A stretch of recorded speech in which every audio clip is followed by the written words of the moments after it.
పెళ్ళెప్పుడు చేసుకున్నావు? పెళ్ళి సినిమాలో ఉన్నప్పుడే చేసుకున్నాను. కొంచెం మంచి మంచి సినిమాలు చేస్తున్నప్పుడే అదలా కుదిరింది. సో, చేసుకోవాల్సొచ్చింది. చాలామంది తిట్టారు. "ఇప్పుడెందుకు అవసరం ఆయన త్వరగా ఇంకా మంచి మంచి ఆర్టిస్టు.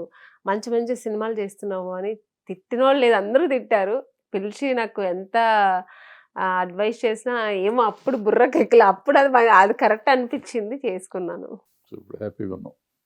బావుందండి. గుడ్. సూపర్. ఈ మనం సినిమాలు చేస్తున్నప్పుడు ఎవరితోనో పేచీలు పెట్టుకున్నావా?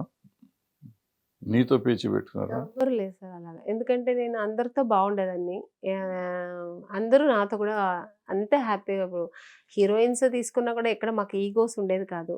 నా వర్క్ నాకు, వాళ్ళ వర్క్ వాళ్ళకి. సౌందర్య గాని, మన రమ్యకృష్ణ గారితో వర్క్ చేశాను, రోజా గారితో వర్క్ చేశాను, ఇంద్రజ, హ్మ్, ప్రియారామన్ ఇలా అప్పుడున్న హీరోయిన్స్ అందరితో వర్క్ చేశాను. అందరూతో చేసినప్పుడు బానే ఉంది. నాకు ఇక్కడ ఏది అలా అంటే పేచీ రాలేదు. చేస్తున్నప్పుడు నాకంటే వాళ్ళకి బెటర్ క్యారెక్టర్ వెళ్ళింది, అది వెళ్ళిపోయింది, అది అది నేను అట్లా. ఒక్క దాంట్లో ఫీల్ అయ్యాను. ఎక్కడంటే 'శుభలగ్నం' ఉమ్.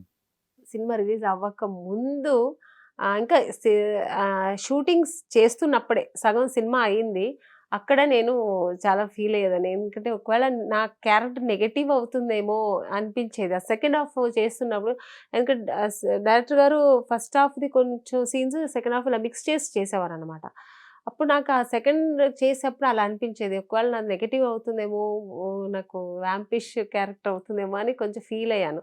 అలాగే సాంగ్స్ చూసాం.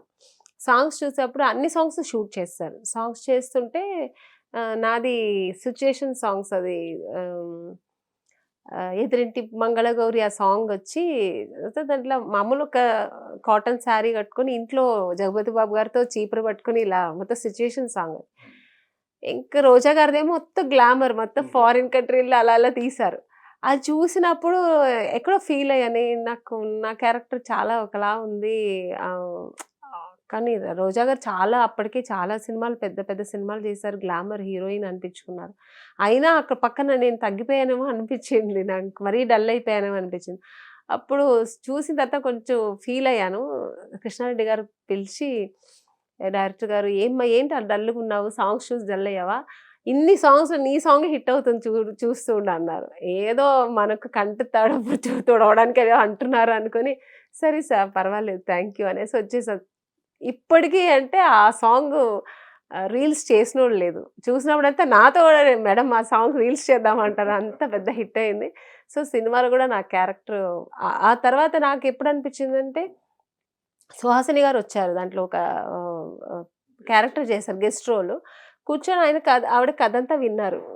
కృష్ణారెడ్డి గారు చెప్తుంటే, అప్పుడు ఈ అమ్మాయి క్యారెక్టర్ చాలా హైలైట్ అవుతుంది అన్నారు. అప్పుడు కానీ నాకు ధైర్యం వచ్చింది. అమ్మ బాబోయ్! పర్వాలేదు నా క్యారెక్టర్ బావుందని.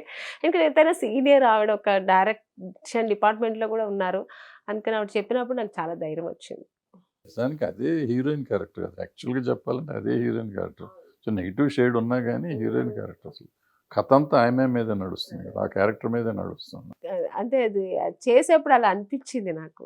ఒక భయం. మీకందరూ గ్లామరస్ ఆర్టిస్ట్‌లు గ్లామర్‌గా ఉండాలనుకుంటుంటారు. గ్లామర్ గ్లామర్ ఒకటి. ఇంకొకటి ఆ క్యారెక్టర్ కూడా మొగుడొద్దని, పిల్లలొద్దని, డబ్బు కావాలి. అది నాకెక్కడో భయమేసింది. ఏదో క్యారెక్టర్ వేరెక్కడో పోతుందని. అది ఉంటేనే కదా రియలైజేషన్ వస్తే గనుక పెర్ఫార్మన్స్ వచ్చేది. తర్వాత అనిపిచ్చింది. ఈ షేడు, ఆ షేడ్ 2 షేడ్స్ కనపడతాయి. ఒకే షేడ్ ఉంటే సినిమా క్యారెక్టర్‌లో ఏముంటుంది? సో, అన్ని రకాలు కనపడతా ఉండాలి కదా! సో, కృష్ణారెడ్డి గారు అట్లా ఆలోచించి చేశారు. ఇంకేం సినిమాలు తర్వాత ఏ సినిమా? దాని తర్వాతే 'మావి చిగురు', 'శుభ సంకల్పం' అలా మంచి వరుస పెట్టి సూపర్ సూపర్ హిట్‌లన్నీ.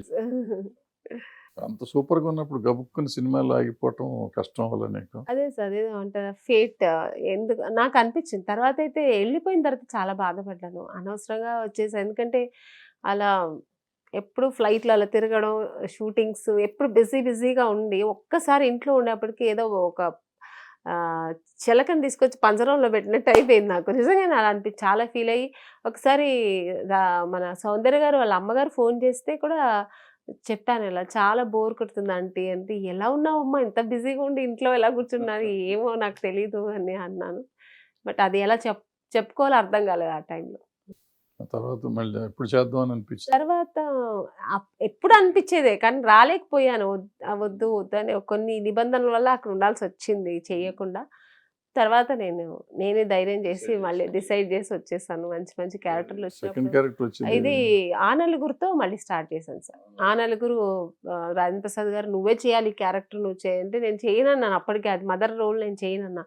ఎందుకు చేయవు, ఇది క్యారెక్టర్ బాగుంటుంది చెయ్యాలి అంటే ఇంకా చేయాల్సి వచ్చింది. చేశాను, సినిమా కూడా హిట్ అయింది. సో అక్కడి నుంచి మళ్ళీ జర్నీ స్టార్ట్ అయింది.